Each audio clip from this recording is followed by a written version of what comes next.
kulankani oo soconayay muddo 4 cisho oo ay ka qayb qaadanayeen in ka badan 70 xubnood oo isugu jira gudiyada waxbarashada ilaa 12 dugsi oo ku yaala deegaano ka tirsan gobolka Togdheer ayaa lagu soo gabagabeeyay hotel Cigaal ee magaalada Burco.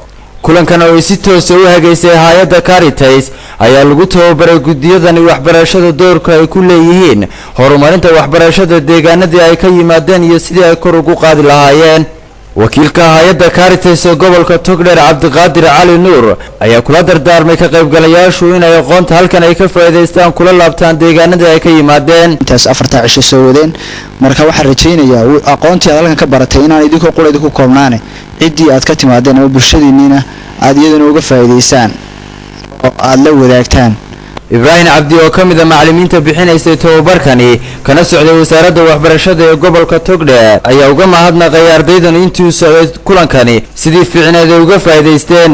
wax qabso waxa lagu daray yaa wadanku ku horumara ama iskuuladu u baahan yihiin ama Somaliland u baahan tahay ama dalku ku horumari kara.